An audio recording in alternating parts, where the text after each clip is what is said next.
Hey everyone, this video is just to check in during week 3. Just as a reminder, some of the assignments that are due on Saturday. Let me pull up the schedule real quick. Saturday, October 6th, I know it's General Conference weekend, but we still will have those due. So reading checks for chapters 3 and 4, and then the Dear Abby, the reflective journal, are also due on Saturday, and then groups 1 and 2, brain development and nutrition for the young child or early childhood, are due Saturday night so that I can post them by Monday morning for our discussions. The other groups, you have an extra week. Let me know how you're doing, if you have any questions on those assignments. Also, just to follow up from week 2, that I am working on grading those assignments. The observations and development are done. I hope to have the other 2 done, I hope by tomorrow, by Thursday. And then any email work, assignments that were emailed in or sent later, I'll have done by the weekend.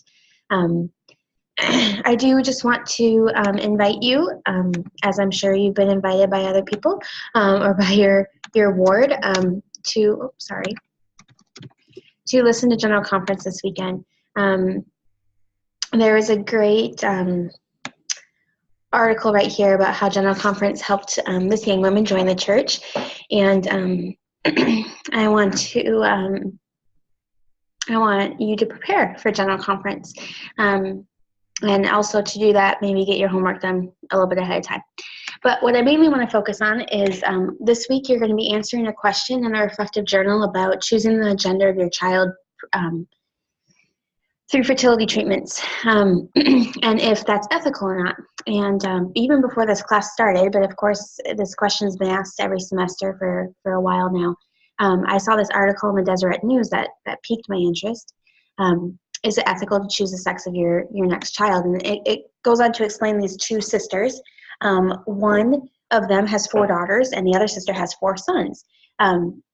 So they believe they are given the children that they were meant to raise. However, some people prefer to have a symmetrical family, whether it's 1 boy or 1 girl, or 2 and 2, or however it is. However, as we know, science doesn't always follow 50-50. And this article is a great preview of some families who choose IVF for medical reasons and then choose the gender. So what that would mean is that the husband and wife or the couple comes to the fertility treatment, and they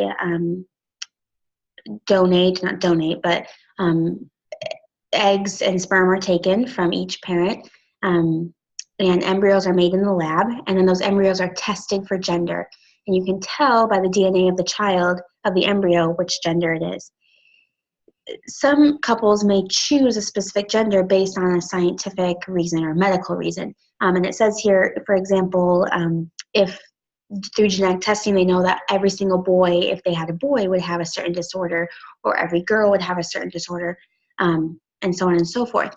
And even that bridges the idea of, is that ethical? But the article is great because it does warn that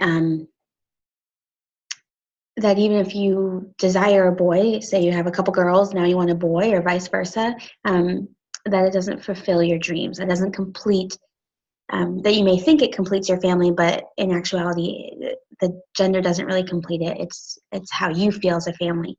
But later this article, and I want to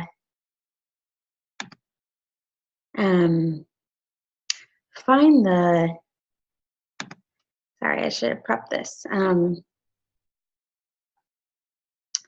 It does, when it interviews some fertility specialists, it does say that when they have requests for boy or girl, it's typically about 50-50. So what they're arguing, some of the fertility specialists are arguing that if we let people decide, it naturally goes 50-50. So it follows the law of nature.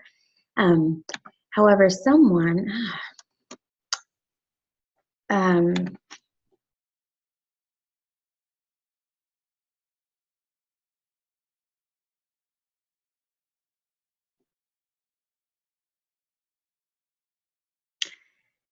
a fertility, sorry, I should have pointed this out.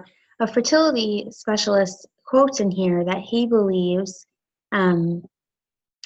in a few, yeah, I lost it, in a few decades that all or the majority of pregnancies will be started in a fertility treatment center. Here we go. Okay. King with Harvard Center of Bioethics says the rapid advances in genetics have led some people to speculate the day is coming when all human reproduction will be done in a lab and that men and women will only have sexual intercourse for pleasure.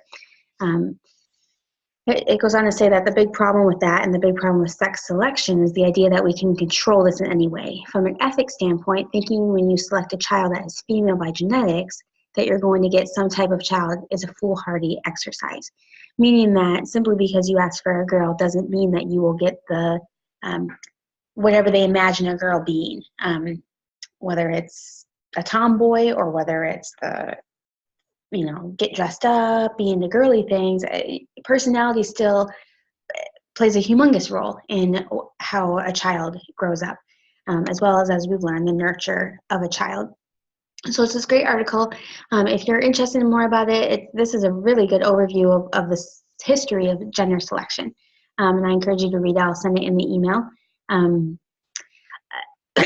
Aside from that, you should be set for the week. Let me know again if you have any questions, and I'm happy to help. Good luck, everyone. Enjoy General Conference.